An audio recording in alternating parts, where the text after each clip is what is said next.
მოგესალმებით ფულა ქსელი 56-დან.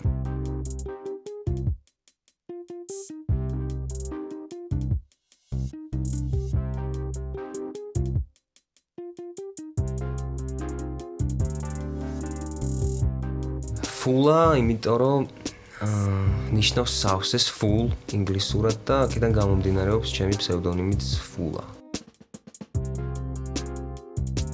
როცა მესმოდა ეს ჟღერადობა, ანუ ჰიპ-ჰოპი, ყოველთვის გრძნობდი, რომ ეს რაღაც სიმღერა არ იყო, თან მომწონდა, თან რატომ მომწონდა ვერ ხვდებოდი, მაგრამ ეს ჟღერადობა აშკარად ჩემი იყო და სულ ასე გაფაციცებით უსმენდი ხოლმე. რადიოში ან ტელევიზორში თუ იქნებოდ მე ანუ 8-9 წლის რო ვიყავი მაგას აქში ვამბობდა. შემდეგ უკვე რაღაც დავინტერესდი, ჩავეძიე, შევისწავლე, ასე ვთქვათ და მივხვდი, რომ ეს ის არის და მე ვარ.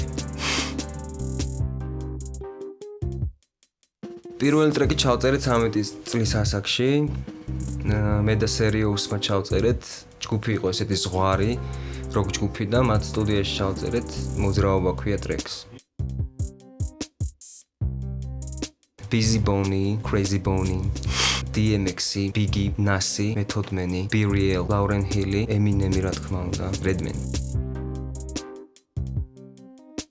მოდი ისე ვიტყვი, რამაც ყველაზე დიდი შთაბეჭდილება იქონია ჩემზე და არა ეხლა რაც მიმაჩნია საუკეთესო ალბომებად. პირველი იყო Marshall Mathers Eminem's, მერე იყო Tupac's All Eyes on Me, შემდეგ გავოგნდი DMX-ის Grand Champs-ზე, Cypress Hill-ის იყო შემდეგი Till Death Do Us Part. მე კიდე Eminem's Eminem Show იყო რა. ეს ალბომები იყო პირველი ემოცია, რო გავგნდები ეს რა მოვისმინე აი ეს. ეხლა ანუ რაც არ უნდა მაგარი რაღაც მოვისმინო, აღარ მაქვს ის პირველადი ემოციები, რაც ეტყობა ასაკობრივიც არის, რაღაც მაშინ რაღაც აჟიტირებული ვიყავ. ეხლა რო უსმენ, ვამბობ კარგია.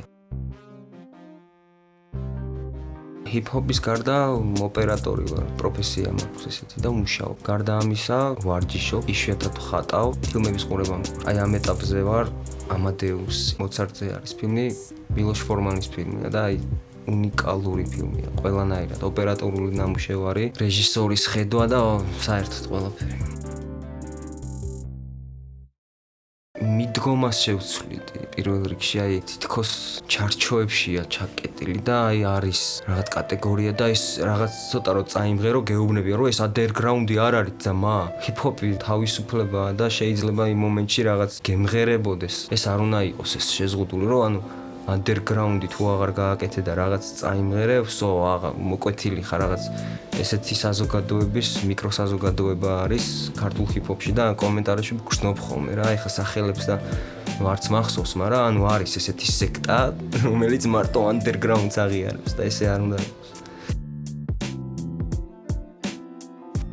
მსმენელის კრიტიკაზე რეაგირებ დადებითად თუ არის სწორი და თუ არის ადეკვატური ის კრიტიკა. ხშირად აი წეგან რაც თქვი, აი ანდერგრაუნდი არ არის ამას რომ მეუბნება თავის არგუმენტად, რატო არ მოწონს, იმიტომ რომ ანდერგრაუნდი არ არის. ანუ ეს კრიტიკა არ არის, ეს უბრალოდ იმის პრობლემაა და საერთოდ კრიტიკის მოსმენა ბევრად უფრო მიყვარს ვიდრე კომპლიმენტების. ანუ კომპლიმენტებზე საერთოდ არ რეაგირებ, ანუ არ მესმის, არ უსმენ კომპლიმენტებს და აი კრიტიკას სიტყვაზე ჩემს აქვს ძალიან კარგი ხედვა და ჩემი დის კრიტიკას ყველაზე მეტად ვითვალისწინებ. ახლებიდან Kendrick Lamar-ს უსმენ და Hopsi, აი Future-ს რაღაც 3-4 სიმღერა თუ ისიც ცოტა არაფრისელ მდგომარეობაში ვარ. ნამდვილი MC არის ის, ვინც არ იტყუება თავის რეჩიტატივში რა თქმა უნდა. ამ ცნებამ ჰიპ-ჰოპში ფაქტია, რომ სერიოზული პოპულარობა მოუტანა თვითონ კულტურას მთელ მსოფლიოში და ანუ უნდა არსებობდეს. და რა ახალისოა ჩემი აზრით DC ბევრნაირი შეიძლება იყოს, ხუმრობით DC იყოს, აი ბედა ჩესტერს როგორც გქონდა. რავი, ბევრი გაერთო მე მგონი და უნდა იყოს DC რატომაც არა.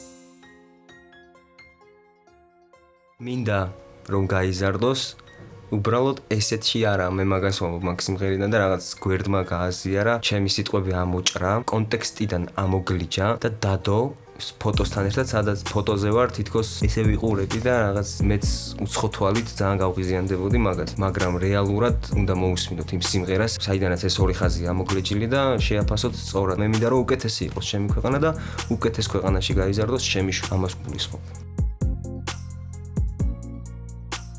ინსტრუმენტალზე ვწერ ყოველთვის. შეიძლება მომივიდეს რაღაც უცებ და იმ დროს მუსიკა არ იყოს ჩართული და უბრალოდ ვინიშნავ, მაგრამ ყოველთვის შემდეგ მუსიკასთან ერთად ვაწყობ, იმიტომ რომ თავის სტრუქტურა აქვს ყოველთვის. ყველაზე მეტად მომწონს ჩემი ქალაქი და სიყვარულის ეპიტაფია. პრემიერი.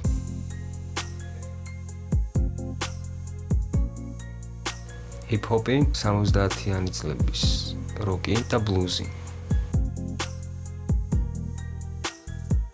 სამომავლო გეგმები არის პირველ რიგში ჩვენი ალბომის დასრულება, ქსელი 56-ის, რომელიც თითქმის დასრულებულია, მაგრამ რაღაც მიზეზების გამო ვერ ვუშვებთ და შემდეგ აი ეს ალბომი რო გამოვა, მე უკვე სოლო ალბომს დავიწყებ.